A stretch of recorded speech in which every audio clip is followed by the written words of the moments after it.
अस्सलाम वालेकुम। Third year student को ऑनलाइन क्लासेस में वेलकम करता हूँ।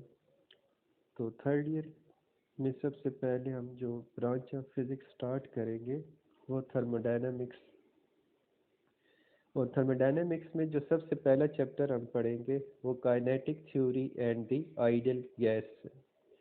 और इसमें जो सबसे पहला टॉपिक हम डिस्कस करेंगे वो आपका है macroscopic properties of a gas and the ideal gas law. तो पहले हम डिस्कस करेंगे macroscopic properties of a gas क्या है और इनके दरमियान क्या रिलेशन प्रॉपर्टीज़ के दरमियान पाया जाता है। तो इस चीज़ को डिस्कस करने के लिए हम एक सिस्टम लेते हैं, जैसा कि आपको फिगर में नज़र आ रहा है। इस फिगर में हमने एक गैस को कन्फाइन कर दिया एक सिलेंडर के अंदर और इसके ऊपर एक मूवेबल पिस्टन है। और इसमें हम we want to observe the macroscopic properties of the gas. और ये मैक्रोस्कोपिक प्रॉपर्टीज़ कौन सी है?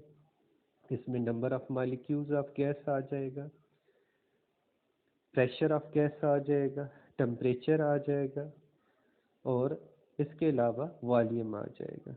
अगर हम सिस्टम की तरफ जाए तो सिस्टम में आपको ये देखें एक सिलेंडर नज़र आ रहा है जिसके अंदर गैस कन्फाइंड है और इसके ऊपर एक मूवेबल पिस्टन है और मूवेबल पिस्टन के ऊपर एक वेट पड़ा हुआ है। और आप गैस सप्लाई सिलेंडर भी देख सकते हैं। तो हम one by one in properties को डिस्कस करते हैं कि कैसे हम इसके अंदर ऑब्जर्व कर सकते हैं। जैसे कि आप देख सकते हैं कि मूवेबल पिस्टन है, पिस्टन अपवर्ड भी मूव कर सकता है, डाउनवर्ड भी मूव कर सकता है, जिससे साइड पे आपको हाइट कॉलम नज़र आ रहा है। ये चेंज होगा तो इससे क्या होगा कि वॉल्यूम इंक्रीज और डिक्रीज हो रहा है। पिस्टन के ऊपर आप देख सकते हैं वेट पड़ा हुआ है। इसका मतलब है कि आप वेट इंक्रीज करेंगे या डिक्रीज करेंगे तो उससे प्रेशर के ऊपर चेंज आएगा, यानी प्रेशर आप चेंज कर सकते हैं। गैस सप्लाई की सूरत में अगर आप देखें तो गैस सप्लाई में नंबर ऑफ मॉलिक्यूल आप गैस इस कंटेनर के अंदर कम या बल्कि ज़्यादा कर सकते हैं आप इसमें, यानी गैस सप्लाई आप बढ़ा देंगे तो नंबर ऑफ मॉलिक्यूल बढ़ जाएंगे। और थर्मल रिजर्वायर है जिससे आप टेम्परेचर कम या ज़्यादा कर सकते हैं। तो बेसिक चार प्रॉपर्टीज़ आपको यहाँ पे नज़र आ रही हैं। हाइट कॉलम की सूरत में यानी वॉल्यूम है, ऊपर वेट की सूरत में प्रेशर है, नंबर ऑफ मॉलिक्यूल्स हैं गैस सप्लाई की सूरत में, और थर्मल रिजर्वायर टेम्परेचर। यानी चार आपके पास प्रॉपर्टीज़ हैं यहाँ पे जिसको आप यहाँ पे डिस्कस कर सकते हैं। सिस्टम के अंदर एक वॉल्यूम है, प्रेशर है, टेम्परेचर है और नंबर ऑफ मॉलिक्यूल है। और ये चारों प्रॉपर्टीज़ आप कंट्रोल हैं आपके पास, यानी आप इसको इंक्रीज़ और डिक्रीज़ कर सकते हैं और कांस्टेंट रख सकते हैं। तो सबसे पहले अब हम जो दो प्रॉपर्टीज़ को डिस्कस करने जा रहे हैं उनके दरमियान क्या रिलेशन है, वो वॉल्यूम और नंबर ऑफ मॉलिक्यूल है। यानी हेडिंग की सूरत में आप देख सकते हैं कि dependence of a volume on a number of molecule. देखिए सिस्टम में अगर हम टेम्परेचर कांस्टेंट रखें और प्रेशर कांस्टेंट रखें और गैस सप्लाई से नंबर ऑफ मॉलिक्यूल बढ़ाना शुरू कर दें तो पिस्टन अपवर्ड मूव करना शुरू कर देगा। यानी जैसे जैसे नंबर ऑफ मॉलिक्यूल बढ़ता जाएगा वैसे वैसे वॉल्यूम क्या होता जाएगा, इंक्रीज होता जाएगा। यानी नंबर ऑफ मॉलिक्यूल इंक्रीज होने से वॉल्यूम भी क्या हो रहा है, इंक्रीज हो रहा है। तो फिर यहाँ से हम ये कंक्लूड कर सकते हैं the volume of a gas increase linearly with the number of particles if temperature and pressure remain constant. Mathematically आप देख सकते हैं कि volume is directly proportional to the number of molecule. यहाँ से अगर हम प्रोपोर्शनल साइन हटाते हैं तो कांस्टेंट सी लगा देते हैं तो V is equal C N आ जाता है, जबकि प्रेशर और टेम्परेचर इसमें कांस्टेंट है। अगर इस कांस्टेंट की वैल्यू आप निकालना चाहते हैं तो हम ग्राफिकली इस एक्सपेरिमेंट को ड्रा करेंगे। यानी हम क्या करते हैं कि नंबर ऑफ मॉलिक्यूल बढ़ाते हैं तो वॉल्यूम नोट कर लेते हैं, इसी तरह फिर नंबर ऑफ मॉलिक्यूल बढ़ाते हैं फिर वॉल्यूम नोट करते हैं। यानी हम 5 रीडिंग ले लेते हैं number of molecule versus volume, और उसको अगर हम फिर ग्राफिकली ड्रा करते हैं तो हमारे पास ये स्ट्रेट लाइन आती है जो इस चीज़ को शो करती है कि वॉल्यूम और number of molecules directly proportional है। और अगर हम इस कांस्टेंट सी की वैल्यू निकालना चाहते हैं तो वो अगर हम स्ट्रेट लाइन की स्लोप निकाल लें तो वो हम फिर कांस्टेंट सी की वैल्यू यहाँ ग्राफिकली निकाल सकते हैं।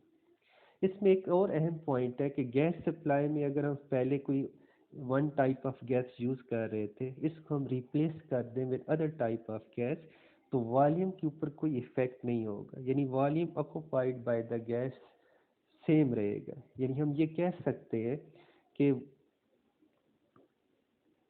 we will conclude that the volume occupied by a gas at a particular pressure and temperature is independent of the type of gas or the size or mass of molecule. यानी हम final wording ये कर सकते हैं, the volume depends only on the number of gas molecule, not depend on the nature or type of the gas. Second जो हम discuss करेंगे वो है dependence of a V on P, यानी वॉल्यूम और प्रेशर जो प्रॉपर्टीज़ है इनके दरमियान क्या रिलेशन पाया जाता है अगर हम वॉल्यूम और टेम्परेचर और नंबर ऑफ मॉलिक्यूल क्या रखें, कांस्टेंट रखें। दोबारा हम अगर सिस्टम की तरफ वापस आते हैं तो इसमें हम क्या करते हैं कि थर्मल रेजरवायर से हम कोई चेंज नहीं लाएंगे, यानी टेम्परेचर को कांस्टेंट रखेंगे। गैस सप्लाई में भी हम कोई चेंज नहीं लाएंगे, यानी नंबर ऑफ मॉलिक्यूल को हम कांस्टेंट रखेंगे। अगर अब हम पिस्टन के ऊपर जो वेट पड़ा हुआ है ये बढ़ाना शुरू कर दें, यानी प्रेशर को हमने इंक्रीज करना शुरू कर दिए, तो पिस्टन डाउनवर्ड मूव करेगा, तो इसका मतलब है कि वॉल्यूम डिक्रीज हो रहा है, यानी प्रेशर इंक्रीज होने से वॉल्यूम डिक्रीज हो रहा है। या अगर हम ऊपर से वेट हटाना शुरू कर दें तो पिस्टन अपवर्ड मूव करना शुरू कर देगा, यानी प्रेशर कम करने से वॉल्यूम बढ़ रहा है। इसका ये मतलब हुआ कि प्रेशर और वॉल्यूम आपस में इन्वर्सली प्रोपोर्शनल होते हैं। बॉयस लॉ के नाम से आप मशहूर जानते हैं। The volume of gas is inversely proportional to its pressure if temperature remain constant. Mathematically आप देख सकते हैं कि वॉल्यूम और प्रेशर इन्वर्सली प्रोपोर्शनल साइन को हटाने के लिए सी प्राइम कांस्टेंट यहाँ पे यूज़ करें, जबकि नंबर ऑफ मॉलिक्यूल और टेम्परेचर यहाँ पे कांस्टेंट है।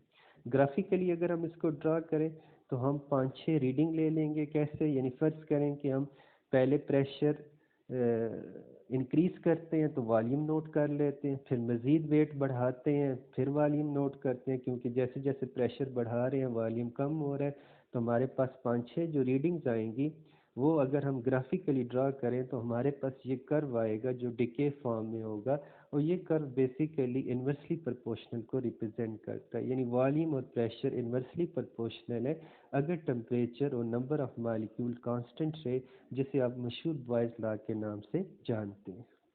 तीसरी जो चीज़ हम डिस्कस करने जा रहे हैं वो dependence of V on T है, यानी वॉल्यूम और टेम्परेचर के दरमियान क्या रिलेशन पाया जाता है अगर हम नंबर ऑफ मॉलिक्यूल और प्रेशर को क्या रखें, कांस्टेंट रखें। यानी दोबारा हम सिस्टम की तरफ आते हैं। अब इसमें हम क्या करते हैं कि प्रेशर जो वेट है ऊपर पिस्टन के ऊपर उसको चेंज नहीं करते, गैस सप्लाई से मज़ीद गैस सप्लाई नहीं करते, यानी ये दो चीज़ें कांस्टेंट हैं। हम थर्मल वेजराइज से थोड़ा सा टेम्परेचर बढ़ाते हैं तो आप देखेंगे पिस्टन अपवर्ड मूव करते हैं, यानी वॉल्यूम बढ़ रहा है, फिर थोड़ा सा टेम्परेचर बढ़ाते हैं फिर पिस्टन थोड़ा सा अपवर्ड मूव करेगा, यानी वॉल्यूम बढ़ रहा है, यानी टेम्परेचर इंक्रीज होने से वॉल्यूम इंक्रीज हो रहा है। तो हम यहाँ से ये कंक्लूड कर सकते हैं the volume of gas is directly proportional to its absolute temperature if pressure is kept constant. Mathematically आप देख सकते हैं कि volume is directly proportional to T, और जबकि यहाँ पे हम कांस्टेंट जो यूज़ कर रहे हैं सी डबल प्राइम है, जबकि प्रेशर और नंबर ऑफ मॉलिक्यूल कांस्टेंट है। इसको आप मशहूर चार्ल्स लॉ के नाम से जानते हैं।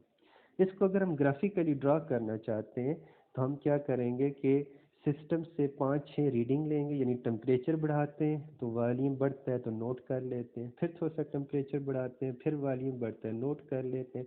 इस तरह अगर हमारे पास 5-6 रीडिंग आ जाती हैं तो उनको अगर हम ग्राफिकली ड्रा करते हैं तो हमारे पास ये स्ट्रेट लाइन आती है, और स्ट्रेट लाइन इसको रिप्रेजेंट करती है कि वॉल्यूम और टेम्परेचर आपस में डायरेक्टली प्रोपोर्शनल है। तो हमारे पास ये 3 रिजल्ट्स आ गए हैं, ठीक है, इनको मैं कंक्लूड कर देता हूँ। पहला रिजल्ट ये आया था कि वॉल्यूम और number of molecule directly proportional है जबकि प्रेशर और टेम्परेचर कांस्टेंट है। दूसरा रिजल्ट हमारे पास ये आया कि वॉल्यूम और प्रेशर इन्वर्सली प्रोपोर्शनल है अगर नंबर ऑफ मॉलिक्यूल और टेम्परेचर कांस्टेंट है। तीसरा रिजल्ट हमारे पास ये आया कि वॉल्यूम और टेम्परेचर डायरेक्टली प्रोपोर्शनल है अगर प्रेशर और नंबर ऑफ मॉलिक्यूल क्या रहे, कांस्टेंट रहे। तो फर्स्ट लेक्चर में हमने ये 3 रिजल्ट्स डिराइव किए। अब नेक्स्ट लेक्चर में हम इन्हीं 3 रिजल्ट्स का इस्तेमाल करके आइडियल गैस लॉ की तरफ जाएंगे।